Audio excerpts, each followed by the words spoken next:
We want to see them working more on dealing with corruption, because it's the key element which is the challenge to us, and we want to see them creating more jobs for especially young people, not these promised jobs in which they do not deliver. We would like to hear a full report on what happened with the 246 million which were used for security upgrade in Nkandla, and also we feel there's an additional money that was used because the president already has 5 wives, meaning even the security upgrade must happen in those homes because they form part of the package. We would like the government of the day for the first time to turn its attention to the poor and not to compromise its policies by pandering to foreign interests and the owners of capital in South Africa.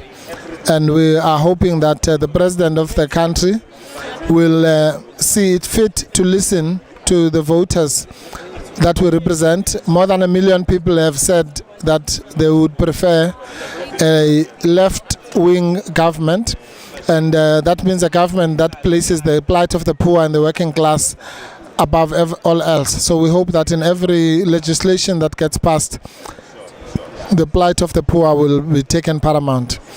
But on top of that, we wish that Jacob Zuma should resign and not be the president, because he has proven to be very inappropriate as a person. And we believe that even the people who voted for the ANC were not giving him personally a vote of confidence. The one thing that Jacob Zuma needs to do is to hand us the spy tapes that he's been refusing to do for the last 5 years, and that it has been claimed was the reason that the prosecution on corruption charges, over 700 counts of corruption, were withdrawn against him before the 2009 election. We want to know why those charges were withdrawn.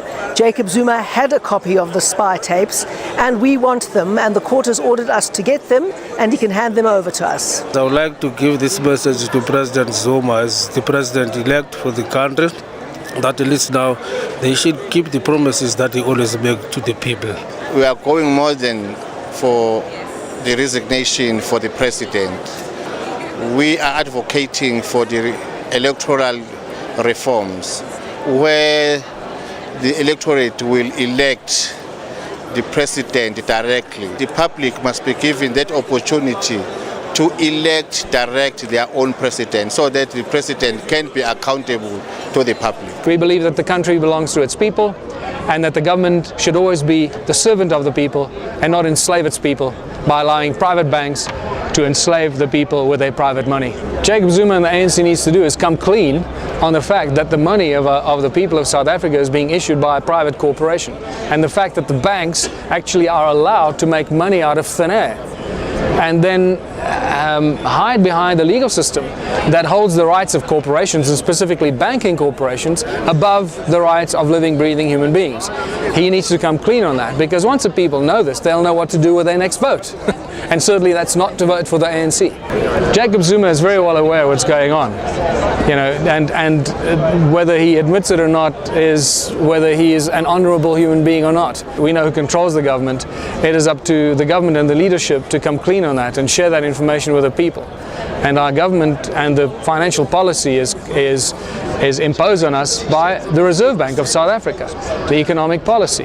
And the South African government has no recourse to dictate to the Reserve Bank what they can and cannot do. It's a separate organ of state. It does not belong to the government or does not belong to the people. They're really like lone rangers. They can do what they want. They're losing a lot of money paying provincial governments.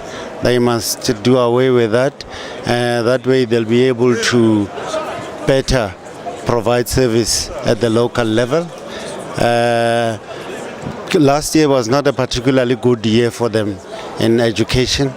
They should get that right and go one further by offering free and compulsory education to all students up to matric and possibly up to their first degree.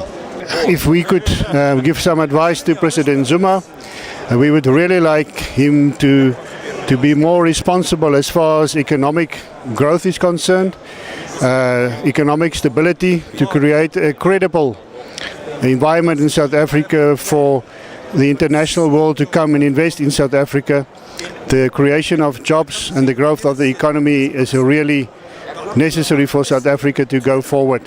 And one of the issues that really should be addressed is to give security for land ownership in South Africa, which will really pave the way for international investment. At a personal level, I think the ANC should prioritize what the people have been saying on the ground throughout our campaign, where they were indicating to us issues of concern, lack of water, infrastructure, education, and many other issues that they've identified, including the creation of jobs. It's about giving people the power to control themselves or govern themselves in their own communities. Going back to a very simple structure, decentralizing government, allowing communities to have complete control over what they do, what they need, and the implementation of those needs and the provision of all those needs on all levels of human endeavor. So pretty much breaking down the current central government, and also to replace the central bank, the South African Reserve Bank, with a people's bank that issues money for the people, by the people, tax-free, interest-free, which means that there's no fees, levies, or any taxes payable because the people provide the money. Why do we allow a foreign company to provide our money?